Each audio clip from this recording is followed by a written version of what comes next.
Catherine here, and I am going to show you how I tear apart this compressor, which is going to be similar to, I know a couple of you girls have the little bit smaller version of this.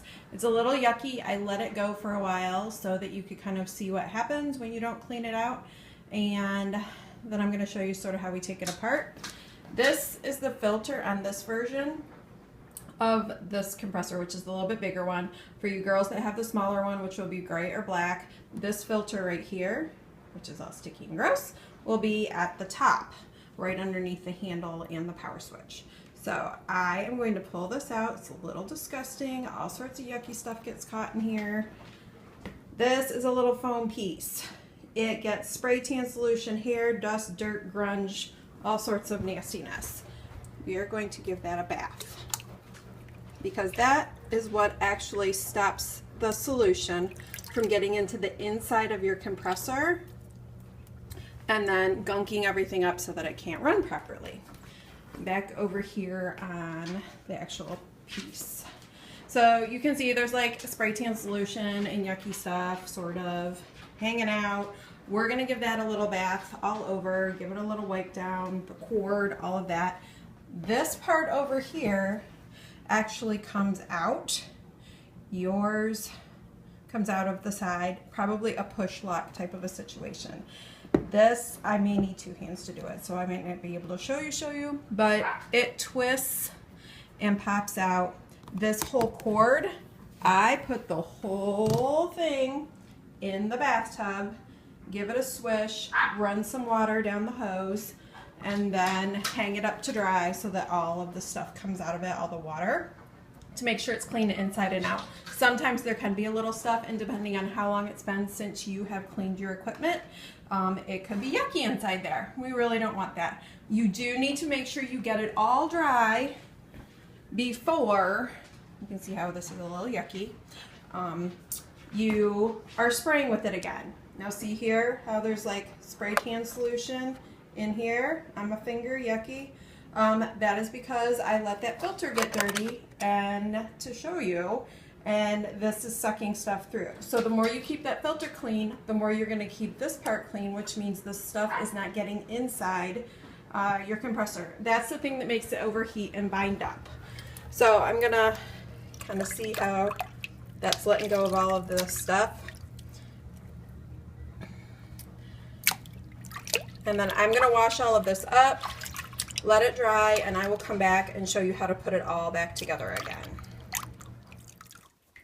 Okay kids, I'm back. This is my bathtub and my hose, which I've thrown in there, and you can see this is a couple inches of water, but it definitely is got tanning solution in it because it gets all over the outside of the hose, which then when you're holding it gets all over your hands. We all know spray tan hands.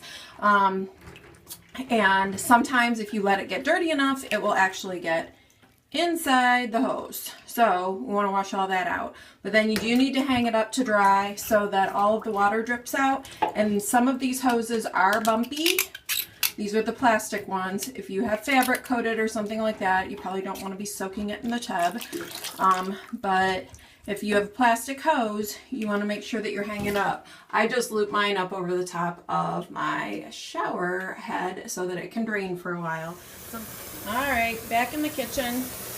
Little hot soapy water, some Dawn dish soap, a soft rag, and we are going to wring it out and wipe the outside casing and get all the spray tan solution and dirt and grimy yucky stuff off. This is electrical equipment. I am going to say this even though I'm sure you all know, but I'm just going to say it for saying it. Do not get it soaking wet. Do not have a drippy wet rag. Make sure that you have squeezed it out and get all the drippies off. You're just going to have to rinse and squeeze out and wipe. And it comes right off. And oh look, it's clean now. So just kind of go over the whole outside. Wipe off the cord. I usually like to do this kind of stuff the night before if I'm cleaning up, so that it can sit unplugged overnight and just make sure everything's good and dry. Evaporation has done its thing, and we don't have to worry about there being any little bits of water inside anything that you are going to plug in. We all know water and electricity don't like each other very much. They're not friends. So I'm just going to get this all cleaned up for you. When everything is nice and dry, I will come back and show you how to put it all back together. We're back.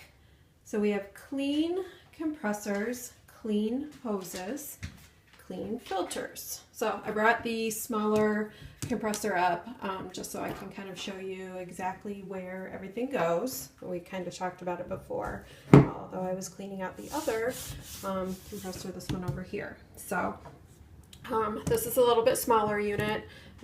These are like the Maxi-Mist Mini-Mate, I believe is what they are called, and some of you girls may have this variety. So I have other compressors, and we may go through that too in a different video so that you can actually see the specifics. On this one, this is where the filter lives, your power button. So we're just going to go ahead and take our clean filter. It's actually best to rinse these out every day when you are done with your spraying. So pop that back in. This is one of the lighter versions of the compressors, probably more rated for individual use or mobile, not a heavy use deal. So, you know, if you're doing heavy spraying, you're going to burn this one up pretty quickly. And we have talked about that in other lessons as well.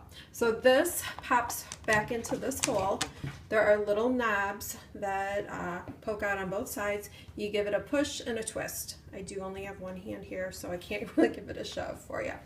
On this one, we're going to scoot around to the back here. Here is our filter, and this actually lives right back here. That's where I was showing you where things were pretty dirty and yucky. I kind of let it go so we could get a good idea of what it takes to clean it up. So we're going to tuck that right back in there.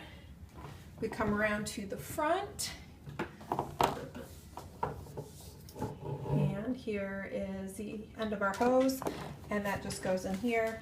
You give it a good shove and a twist, just like when you're attaching it to your gun, and that puts it all back together again. So now we have two clean compressors with clean hoses and clean filters. So hopefully this was helpful to you.